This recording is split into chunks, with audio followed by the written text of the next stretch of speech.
Welcome to the Deep Dive.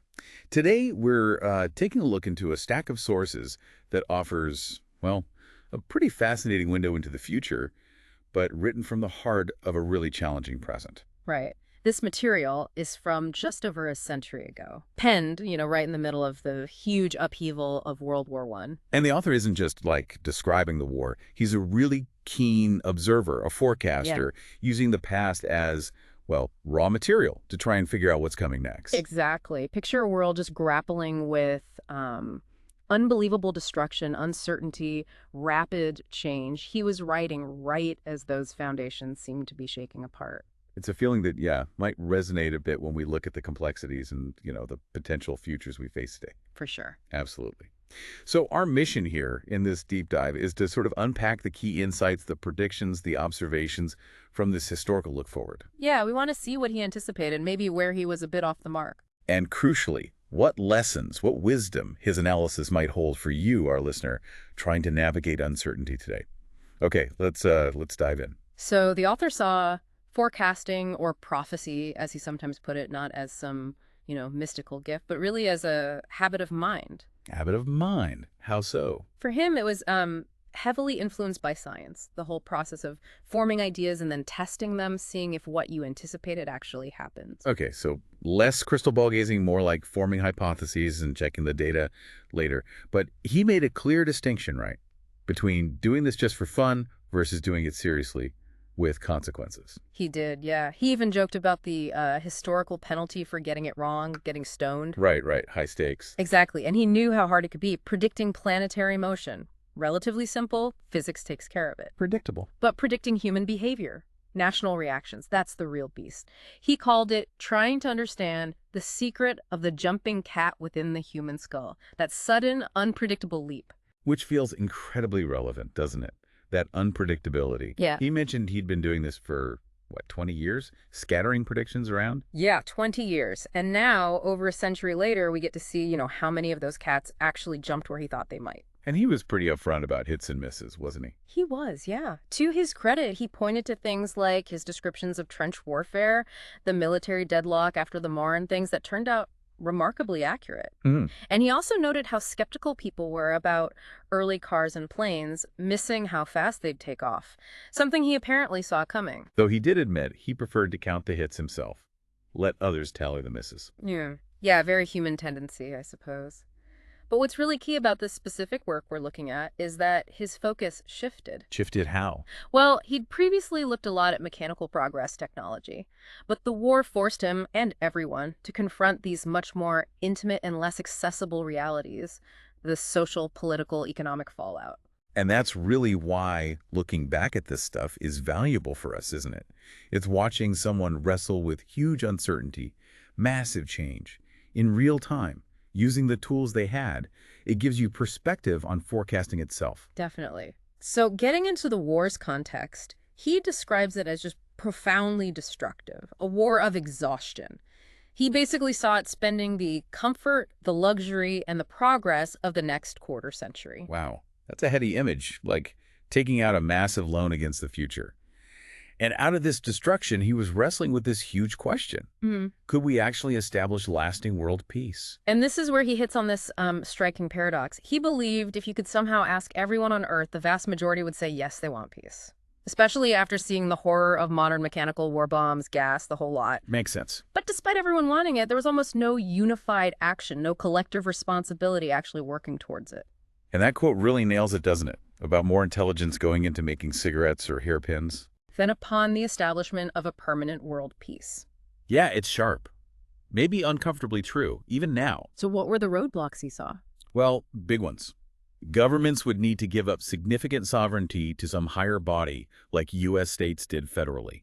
But existing powers, vested interests, they resist that massively. Naturally. And institutions like the Hague Tribunal, he saw them as pretty toothless. Good intentions, maybe, but no real power or initiative. And why was there so much inaction if everyone wanted peace? He thought people were just too busy. Pretty much. Up to the neck in things, as he put it. People wanted peace, sure, but daily life just consumed their energy. They didn't have the bandwidth to actively pursue it. While at the same time. While at the same time, a small minority militarists, arms dealers, maybe even sensationalist media actively profited from conflict and resisted any serious peace efforts. So it wasn't just apathy, it was active opposition too. Okay, but then his argument takes this interesting turn. He suggests the war itself, the very destruction, might ironically be creating the conditions needed for peace. Exactly, providing the energy, the organization that was missing before, the sheer intensity of the war forcing changes that just wouldn't happen in peacetime. Okay, let's unpack that. How does war become a catalyst for peace, in his view? Okay, first, he said it created a quickened interest. Organizing for peace wasn't just for a few visionaries anymore. Shared suffering made it a lively interest for tons of people. Like his comparison to public health after a cholera outbreak. Precisely. Pain forces focus. Second, he thought the massive upheaval, economic, political, would bring forward certain types of people. That kind of people. Types of intense religiosity, of devotion, and of endeavor. People who, maybe amidst all the loss, find purpose in big, impersonal projects like building peace, something you don't see as much in stable, prosperous times. People looking for meaning in the chaos. Makes sense. And third, just the raw pressure of fighting was forcing changes on old institutions that usually got in the way of peace, rigid nationalism, old monarchies, traditional diplomacy, cutthroat competition between states. And this pressure led him to a specific prediction about the allies, the countries fighting Germany. Yes, the UK, France, Russia, and others who joined them. He predicted their urgent need to work together would force them to create some kind of permanent organ for coordinating their international relations. Even if it started out messy. Yeah, he admitted it might be clumsy at first, but it would have to handle things like joint finances, military strategy, dealing with unstable regions, setting up arbitration. Necessity would drive it, make it more sure and swift than old-style diplomacy. And he thought the other side, the Central Powers, would face similar pressures. And maybe even the U.S. and the Americas. Right. He saw similar forces pushing Germany and Austria-Hungary together, and maybe a Pan-American equivalent led by the U.S. His hope was that these bodies, born out of necessity, could become the nucleus or germ of a real-world direction, more concrete than abstract things like The Hague. Okay, let's shift to the economy.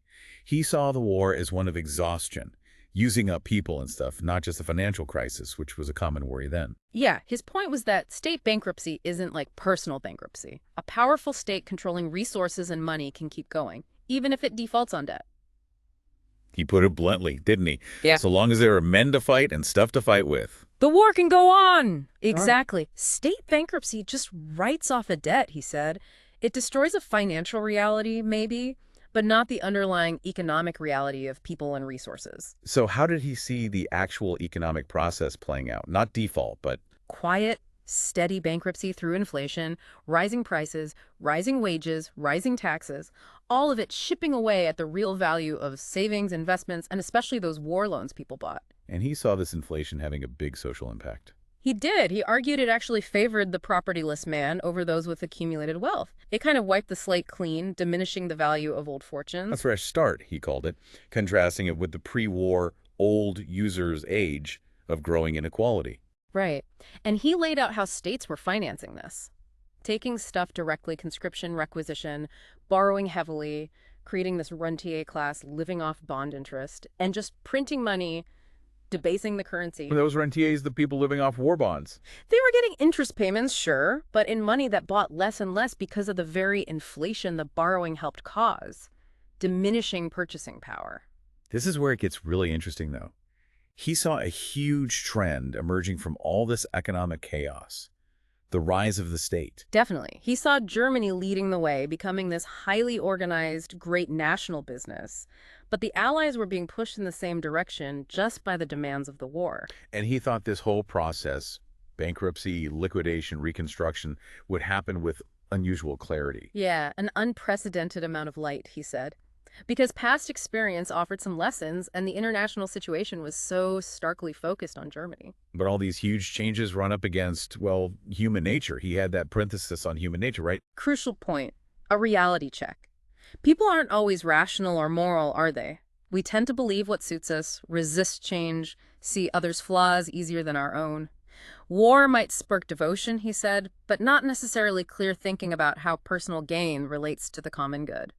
So, given that, who did he think would fight hardest against the necessary post-war changes? He singled out a few groups. First, the land and property owners. Even though they held a lot of political power, he expected them to resist using their wealth for the state's urgent needs. He questioned if they could break from tradition. And the second group, lawyers. Yes, lawyers. He saw them as hugely powerful, especially in Britain. Their training, he argued, focused on private interests, winning cases, not necessarily on public good or scientific truth. He called it forensic levity, a wait-and-see spirit. Right. Totally wrong for urgent national rebuilding, in his view.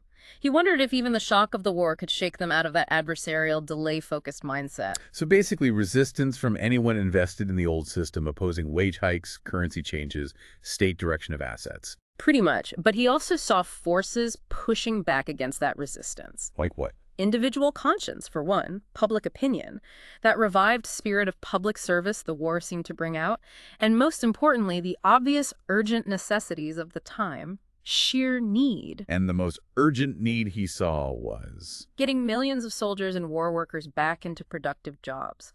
But in a world with crazy high prices and tangled old laws, if that was handled badly with the old fragmented, self-interested approach. the higgling legal spirit. Exactly. He saw massive potential for insurrection and revolution. He used that specific example, didn't he?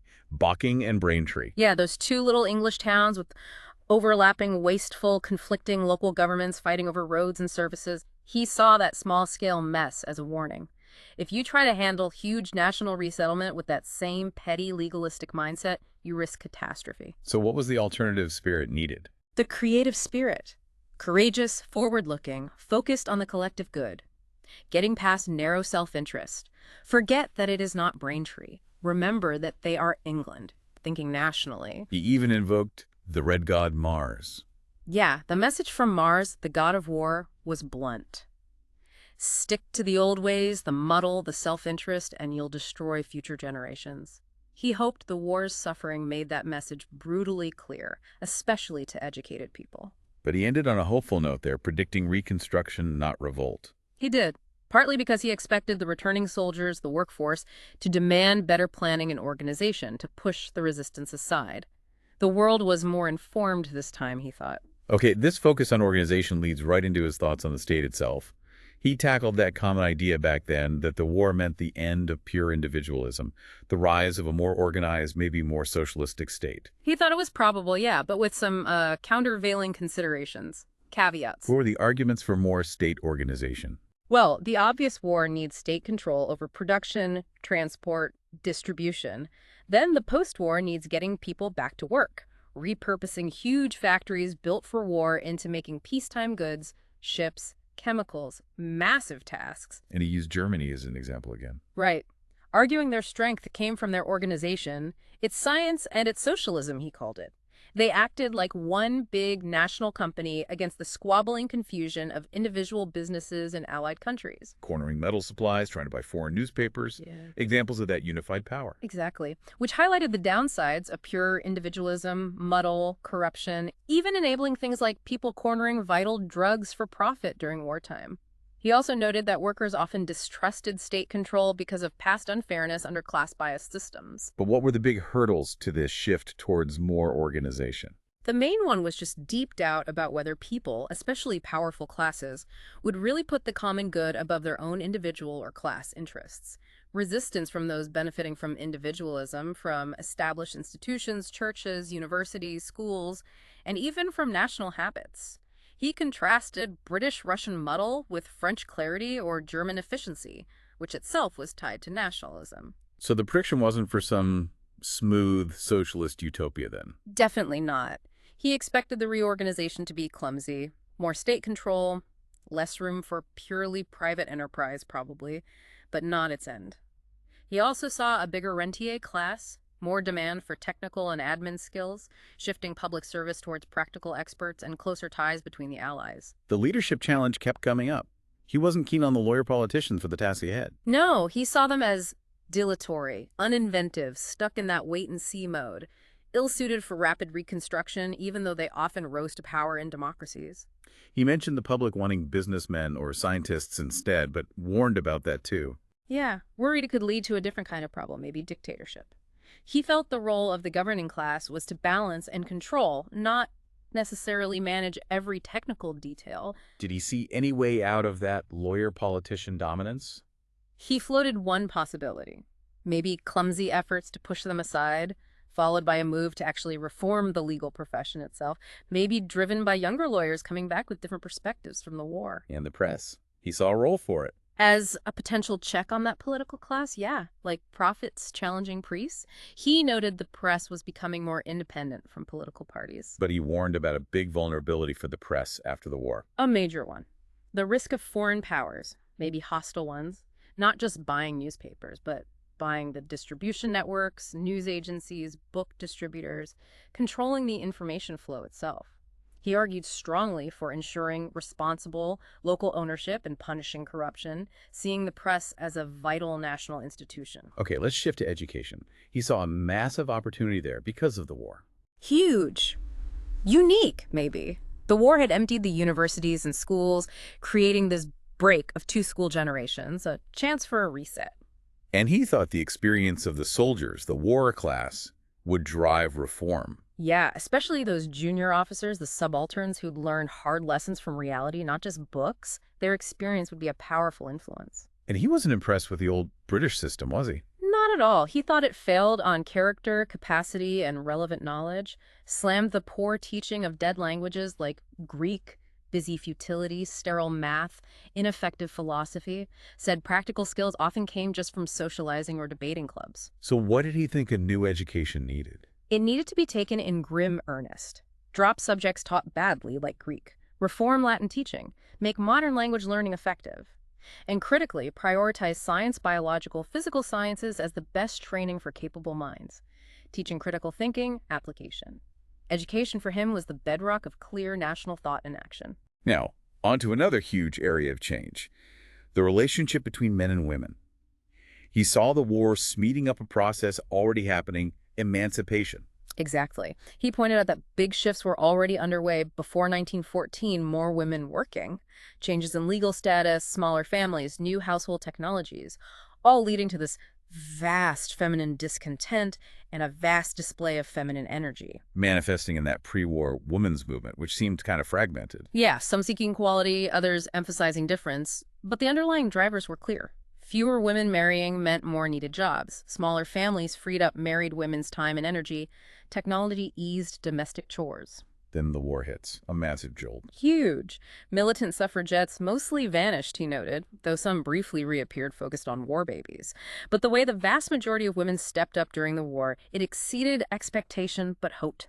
Hospitals, munitions, industry, finance, they showed incredible confidence and ability. They more than made good, he said. Proved their economic worth, often earning men's pay. And his big prediction here, this move into employment was permanent. Not just a wartime thing. The world was ready for it. The changes were already happening underneath. And other factors would lock it in. Yes. A major shortage of marriageable men for maybe a decade due to war deaths. That makes marriage harder statistically, making economic independence even more vital for women. Plus, he expected post-war economic strain would make supporting families harder, likely pushing birth rates down further. So a permanent increase in these economically independent bachelor women, as he called them, including widows not remarrying. That was his forecast. And he thought these free women would have a big impact on society.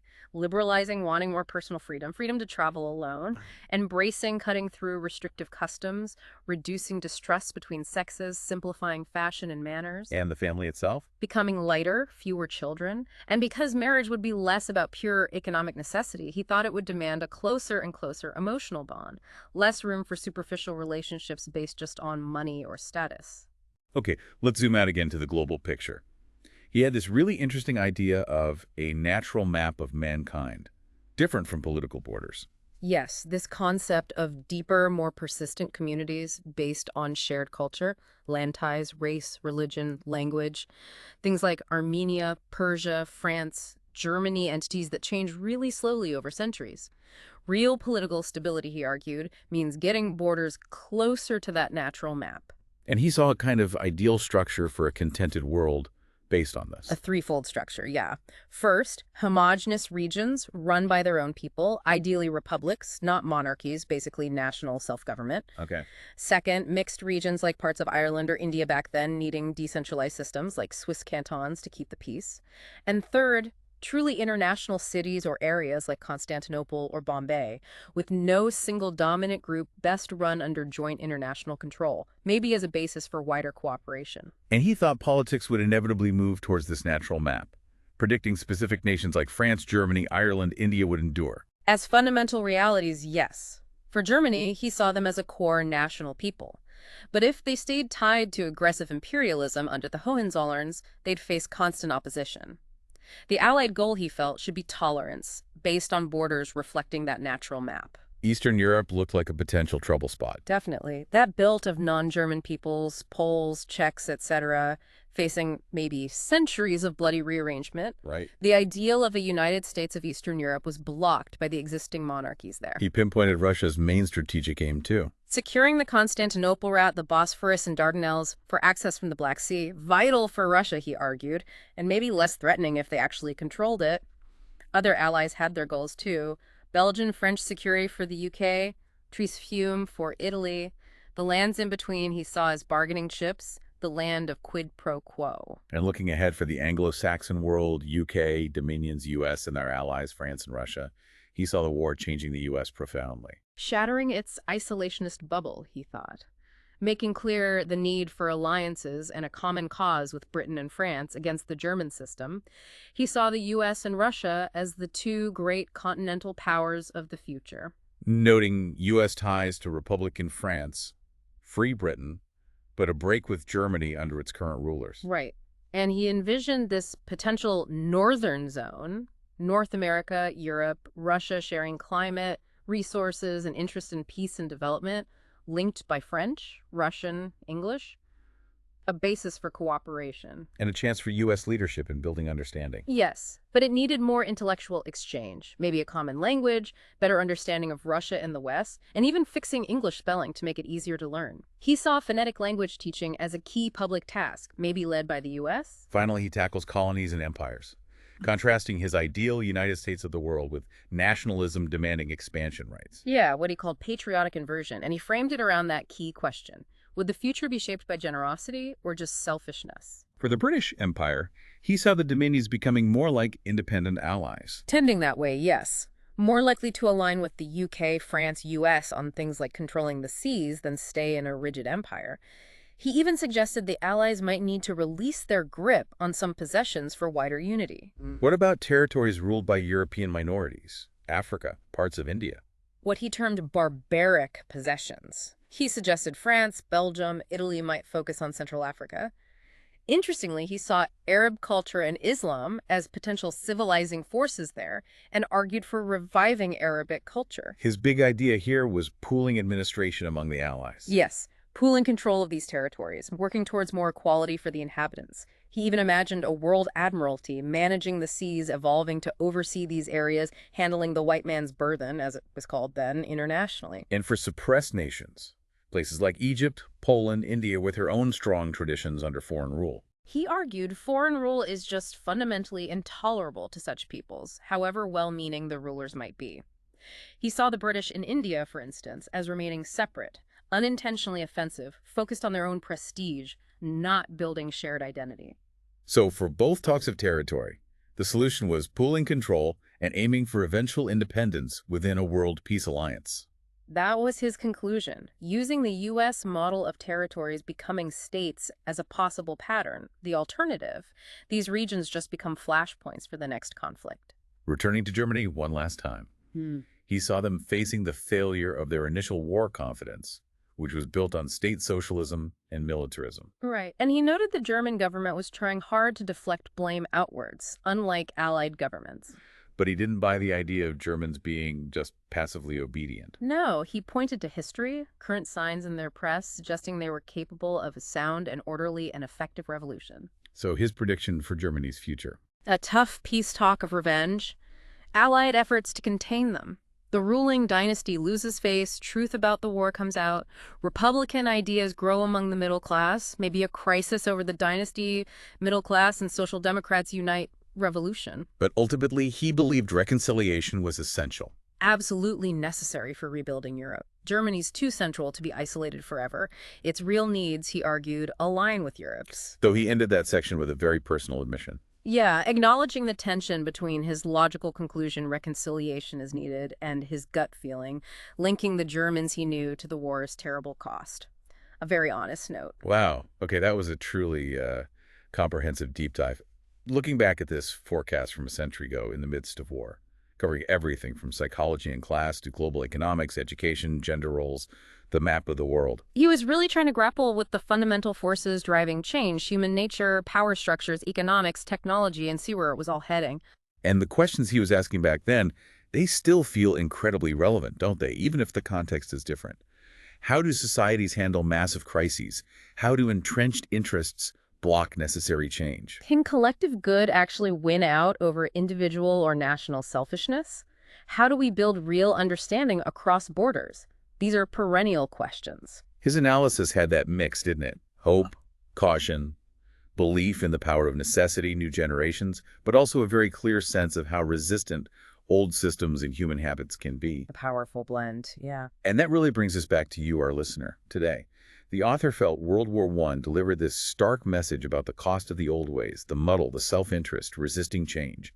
A century on, after even more devastating conflicts, incredible technological leaps, huge global challenges, are you any clearer about the message the world is sending us now? And maybe the harder question, are we, collectively, any better equipped to actually act on it?